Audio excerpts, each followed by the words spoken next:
today for Ketchikan, and your team got a call this morning. Tell me about the call that you got and your response to the scene here, and then we'll go from there. Well, I think the initial thing came in, Chief Rydeen came into the day room just as B shift was getting off work this morning and said that the engineers this morning heard a whimpering coming from the structure. So that kind of started a response from us to reevaluate getting into the structure.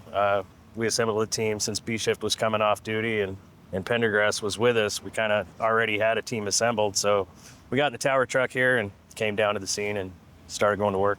Excellent. Okay, so you got on the scene. How did you decide who was going to go into the building, and what were your first steps there?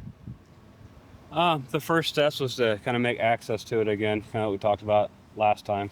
Taking a window, making a door, clearing stuff out, moving in. I originally went in first, moving stuff. I'm a little bigger to move bigger objects. Crystal followed me in, and then we just worked away interior, checking spots, calling out for the dogs. Okay. We worked away up onto the third floor, down and over, up onto the third floor. And then the third was collapsed on the second. Poked around down there, and that's where, clearances were really diminished. So then Crystal took the lead on that. She's a little smaller than me. And we started working, one after another into the hole, finding all livable space we could find and making sure we had it all clear. So, and then, right up to when we found the dogs, and that was her. She was the first one to find the dogs. That's incredible. So you made the way, you made the way, and then Crystal, when the space was smaller and you were able to get through, could you hear the dogs? What was that like? No, so we were calling and we paused and listened. At that point, the dogs were completely silent. When we came up onto the floor, above the floor where we found them, I found the stairwell. So we used that as kind of our entry space, and there was a void about 1.5 feet. So we cleared out the rubble from there. And from that 1.5 feet, I shimmied down, and then it was like a 3-foot crawl space.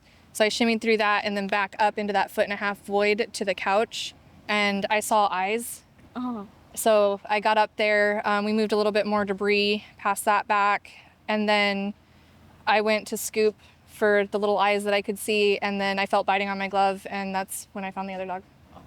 So you thought you were going in for one dog and you found two. Yes. And tell me what that moment was like.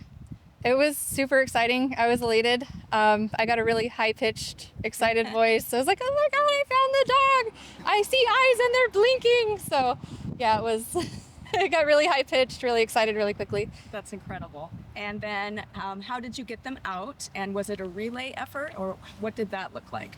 It was a relay effort because she was already in the hole. I'm a little bigger, so we called for another body to come in there, smaller.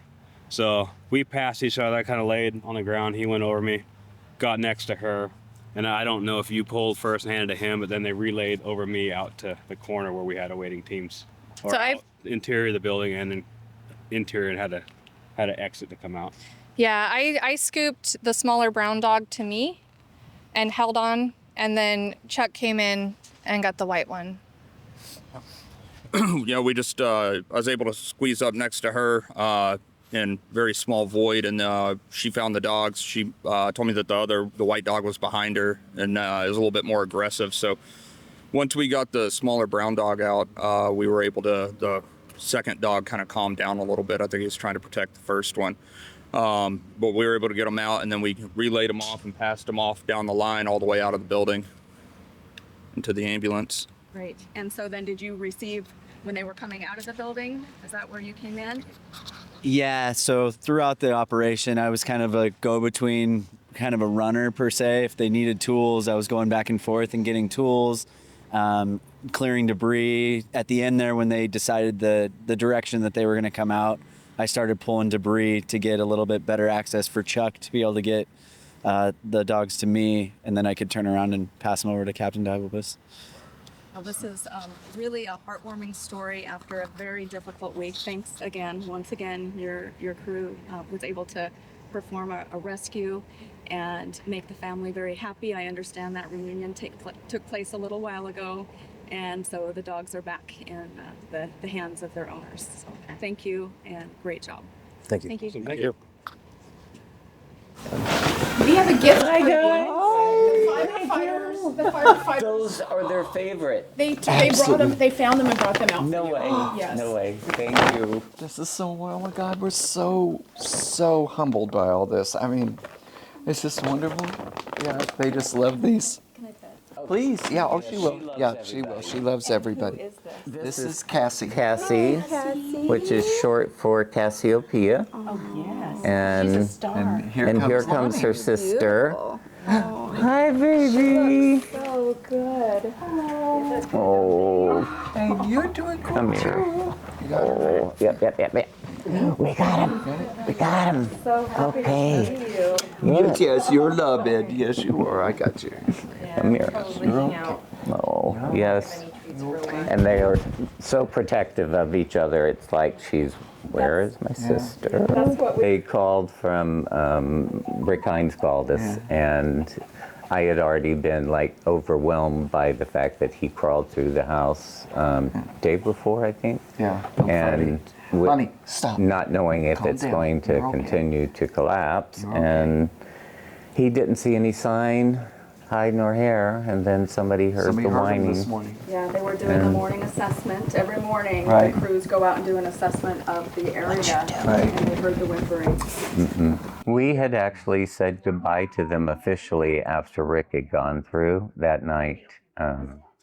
We went home and we had a really hard day dealing with it. And that evening, we finally said, well, they either died instantly or they got out and they're at somebody's home being cared for. So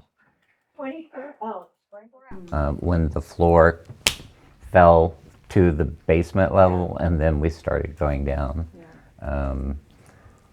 And I remember I was like this going down the hill and woke up, and then my head's under the dishwasher, and I'm like, how the heck did this even happen? It's just been amazing. The community really wants to help. We're getting calls and offers, so I Oh my imagine gosh. there'll be more Good. coming through for you. Everyone that just wants to help. And Look, you're finally resting.